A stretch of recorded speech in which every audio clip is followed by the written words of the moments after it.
ظلم و جبر کا بازار گرم رکھا، عصمتیں عزتیں پامال کرتا رہا، لوگوں کا مال لوٹتا رہا، حق غصب کرتا رہا، کلیجے اور دل چیرتا رہا، لوگوں کو زخمی کرتا رہا، لوگوں کے جذبات سے کھیلتا رہا، پرواہ نہیں کی کہ یہ دنیا ہے، امتحان گاہ ہے، چند دنوں کے لیے آئے ہیں، اللہ کے حضور پیش ہونا ہے، عملوں کا حساب ہونا ہے۔ اب جب وہ دیکھیں گے کہ ہمارے ساتھ کیا ہونے والا ہے تو ان کے چہرے پہلے بگڑ جائیں گے۔ کیوں؟ وہ گمان کریں گے کہ ان کی ریڑھ کی ہڈی توڑ دی جائے گی، ایسے عذاب آئیں گے جس طرح کسی کی ریڑھ کی ہڈی ٹوٹ جائے تو اس کا چہرہ شگفتہ گلاب تو نہیں ہوتا، اس کا چہرہ جو ہے وہ تو کس قدر مرجھایا ہوا ہوتا ہے۔ تو اللہ ارشاد فرماتا ہے اس طرح ان کے چہرے ہوں گے۔ ابھی عذاب آیا نہیں ہے لیکن چہرے پہلے اترے ہوئے ہوں گے، اور جب عذاب کی بھٹی میں ڈالے جائیں گے، اللہ اکبر، اور وہ سخت عذاب، حضور نے جبریل امین سے پوچھا مجھے جہنم کے عذابوں کا ذکر سناؤ۔ عرض کی حضور سب سے ہلکے عذاب کی کہانی سناتا ہوں، اور وہ یہ کہ جہنمی کے پاؤں میں آگ کا جوتا رکھا جائے گا، باقی پورا بدن اس کا سلامت ہوگا۔ یہ سب سے ہلکے عذاب کی کیفیت ہے۔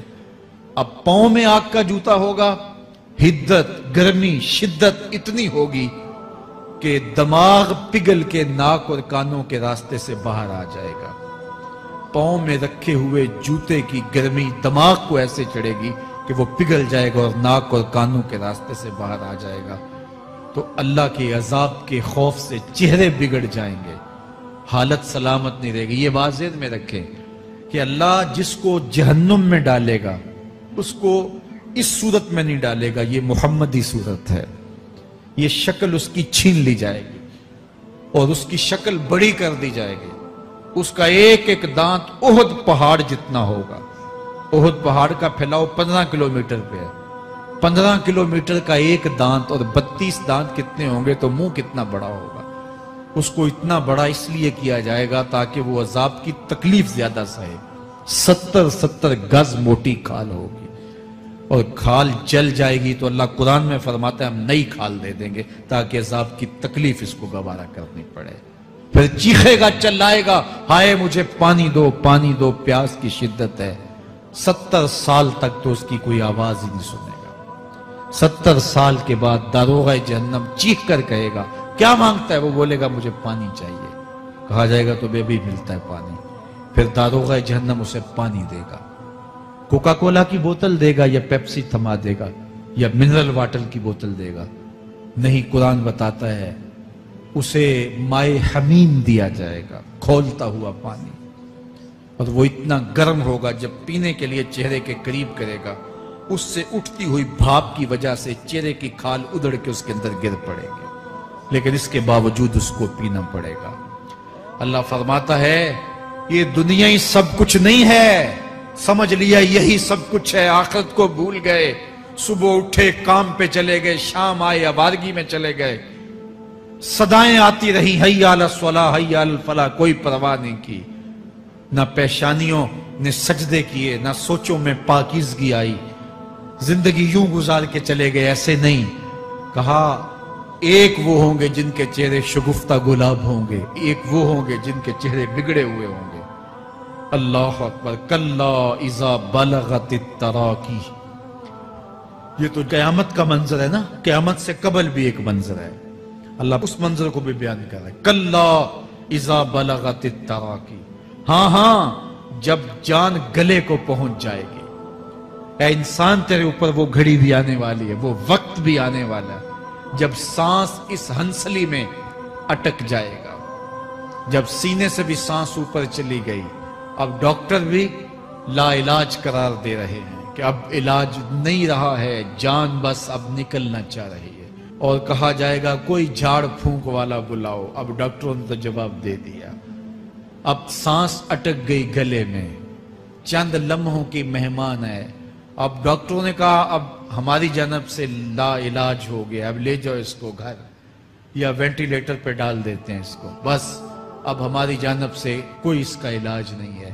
اب گھر والے روتے ہیں، کہتے ہیں کوئی جھاڑ پھونک والا لاؤ، کوئی دم والا لاؤ، شاید وہ کوئی دم کرے تو اس کی جان میں جان آ جائے۔ ڈاکٹروں نے تو لا علاج قرار دے دیا۔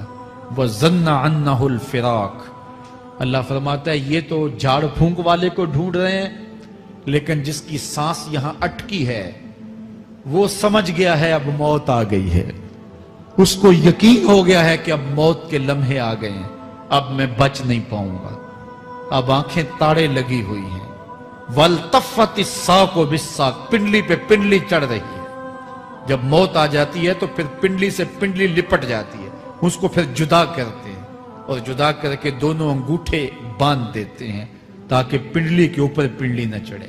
اللہ وہ منظر بیان کرتا ہے، صاحب یہ وقت آنے والا ہے جب دونوں انگوٹھے باندھ دیے جائیں گے، جب ناک میں روئی ٹھونس دی جائے گی، جب چٹے لباس میں کفن دیا جائے گا، جب غسال کے سامنے بے بس پڑے ہوں گے، وہ چاہے یہ بازو اٹھائے چاہے یہ بازو اٹھائے، گرم پانی ڈالے یا سرد پانی ڈالے، جب بس پڑے ہوئے ہوں گے جو ہے وہ غسل دینے والوں کے، اور ناک میں روئی ہوگی اور دونوں انگوٹھے آپس میں بندے ہوں گے، یہ محل، یہ ماڑی، یہ کوٹھیاں، یہ بنگلے جس کو سویر شام لگ کے حلال حرام کی تمیز کیے بغیر بنایا تھا، غوث اعظم رضی اللہ تعالیٰ عنہ بولے مکان بنا رہا ہے، بسیں گے اور حساب تو جا کے دے گا، اور یہ تو ایک رات بھی تجھے اس گھر کے اندر نہیں رکھیں گے کہ چلو ایک رات مہمان رکھ لیں، کہتے ہیں نہیں نہیں مہمانوں نے بھی جانا ہے تو جلدی کرو اس کو سپرد کراؤ، وہ تو تیرا لباس بھی پھاڑ کے اتاریں گے، خود غسل دینے کے لیے تیار بھی نہیں ہے،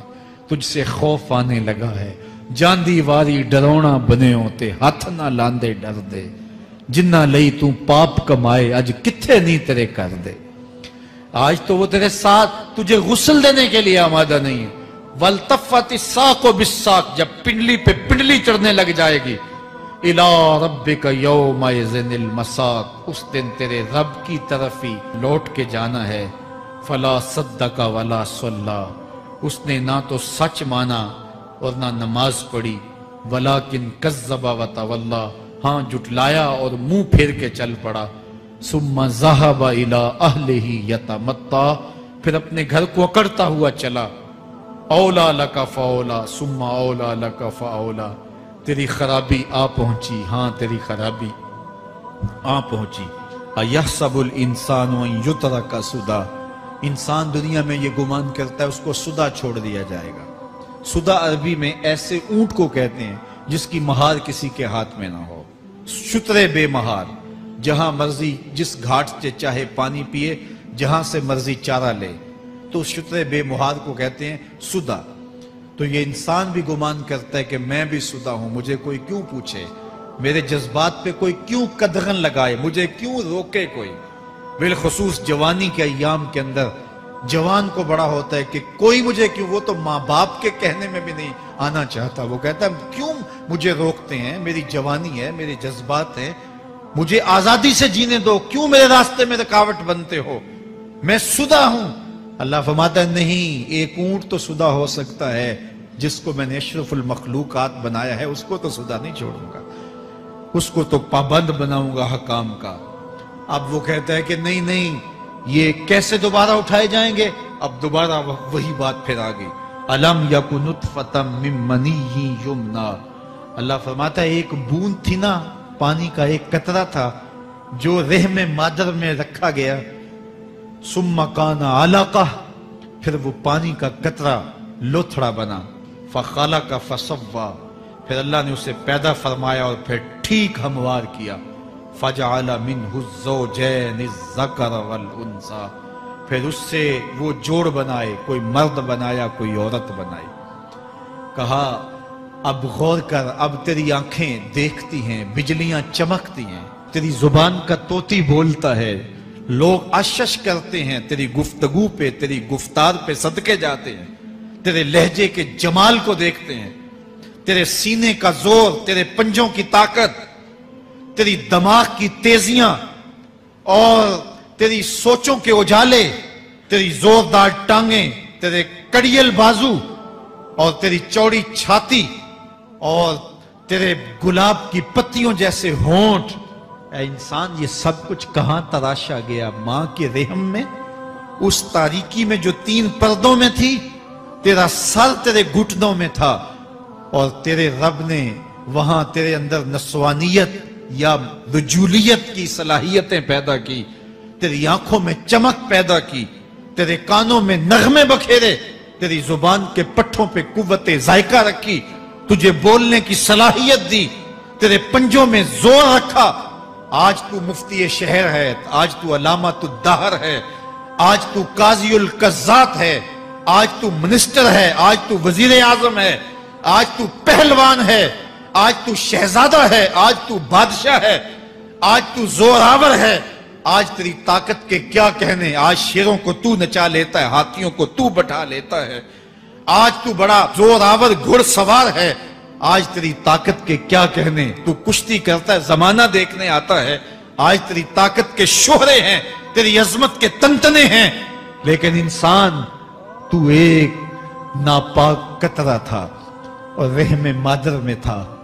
تیرے اندر یہ رنگ کس نے بھرے، تیرے کانوں میں نغمے کس نے رکھے، تجھے دماغ کی قوتیں کس نے دی، زبان کو بولنا کس نے سکھایا، آنکھوں میں توانائیاں کس نے رکھی، تیری زبان کا طوطی بولتا ہے، یہ سلیقے کس نے دیے؟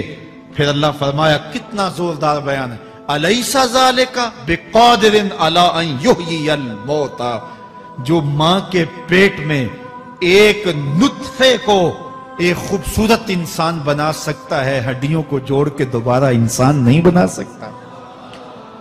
کیا وہ دوبارہ تجھے کھڑا نہیں کر سکتا اپنے سامنے پیش ہونے کے لیے، جس کے حکموں کو تو نے توڑا ہے، جس کے فرامین کا تو نے مذاق اڑایا ہے؟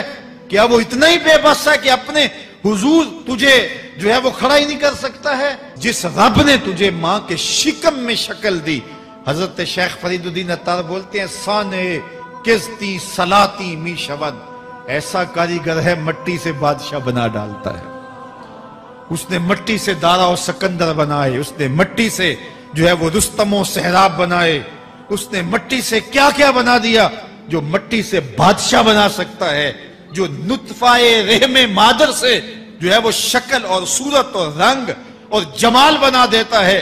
تیری صورت نکھرتی ہے، تیرے ہونٹ گلابی ہیں اور تیری نرگسی آنکھیں ہیں، تیرے ریشمی بال ہیں اور تیری خوبصورت رنگت ہے، تو چال چلتا ہے تو لگتا ہے قیامت چل رہی ہے، تیرا قد رانا جو ہے وہ صنوبر کو شرماتا ہے، تیری گفتار کے تنتنے ہیں۔ جس نے اتنی خوبصورت شکل ماں کے رحم میں بنائی، کیا وہ ہڈیوں کو جوڑ کے دوبارہ انسان نہیں بنا سکتا؟ وہ دوبارہ انسان بنائے گا اور پھر تجھے اپنے حضور کھڑا کرے گا۔ اور ایک حدیث میں آتا ہے، اللہ بندے کو اپنے حضور کھڑا کرنے کے بعد اپنے سامنے سے ہٹنے نہیں دے گا جب تک 5 سوال نہیں پوچھ لے گا۔ ان عمرہ ہی فیما افنا ہو، اس کی عمر کے بارے میں پوچھے گا، کہاں ضائع کی؟ میں نے تجھے زندگی دی، 60 سال 70 سال 40 سال 50 سال، اس زندگی کو کہاں گزار کے آیا ہے؟ ان شباب ہی فیما ابلا ہو، اس کی جوانی کے بارے میں پوچھا جائے گا، جوانی کہاں گزار کے آیا ہے؟ مجنوں تو نہیں بنا رہا، خواہشات کا اسیر تو نہیں ہو گیا، دیوانوں کی طرح زندگی تو نہیں گزار کے آ گیا؟ تیری جوانی کسی چوک میں تو نہیں گزری، تیری جوانی آوارگی میں تو نہیں گزری، ساری رات سوشل میڈیا کے اوپر گندگی اور غلاظتیں تو نہیں دیکھتا رہا؟ تیری زندگی گزری کہاں ہے؟ تیری جوانی گزری کہاں ہے؟ اگر کوئی جواب نہ ہوا تو پھر کیا جواب دے گا؟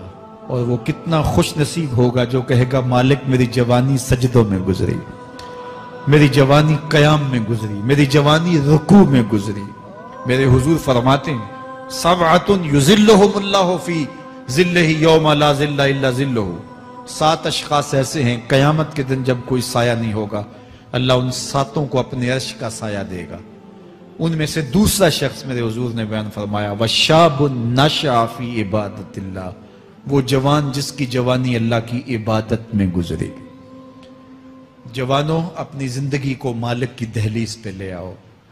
جوانی وہی ہے جو مالک کی چوکھٹ پہ گزرے۔ اپنے دل کا تعلق جوڑو، عشق کرنا ہے تو پھر آمنہ کے لال سے کرو، محبت کا رشتہ ان سے جوڑو، تعلق کا ربط ان سے قائم کرو، جوانی کو دین کی راہ پہ ڈالو۔ اللہ اکبر، سنو میرے حضور کا فرمان، انا حبیب اللہ، میں اللہ کا حبیب ہوں۔ پھر فرمایا، الشاب التائب حبیب اللہ، جو جوان جوانی میں توبہ کرے وہ بھی اللہ کا حبیب ہے۔ آؤ اللہ کے حبیب بن جاؤ، اللہ کے حبیب بن جاؤ، اللہ کے حبیب بن جاؤ، اللہ کے محبوب بن جاؤ۔ لیلۃ القدر کی گھڑیاں ہیں، رات کا پچھلا پہر ہے۔ اللہ کے حضور یہ عہد کر کے اٹھو، مالک جو زندگی گزر گئی، آئندہ جوانی کا ایک ایک لمحہ تیرے لیے گزرے گا۔ جیوں گا تو تیرے لیے، مروں گا تو تیرے لیے۔ میری ایک ایک سانس تیرے نام وقف ہوئی، میری زندگی کی ایک ایک ساتھ تیرے نام وقف ہوئی۔ میں اپنا سب کچھ تیرے لیے پیش کرتا ہوں۔ میری زندگی کا مالک بھی تو ہے، میری موت و حیات کا خالق اور مالک بھی تو ہے۔ یہ زندگی تو نے دی، تیری امانت ہے، تیرے حضور ہی پیش کرتا ہوں۔ اور لیلۃ القدر کی گھڑیوں میں اس عزم کے ساتھ گھروں کو لوٹو کہ اللہ میری زندگی کا ایک ایک لمحہ تیرے نام ہوا، آنے والے موسم تیرے نام ہوئے، میری جوانی تیرے نام ہوئی، میرے آنسو تیرے نام ہوئے، میری پیشانی تیرے نام ہوئی، میرے دل کی دھڑکن تیرے نام ہوئی، میری صلاحیتیں تیرے نام ہوئی۔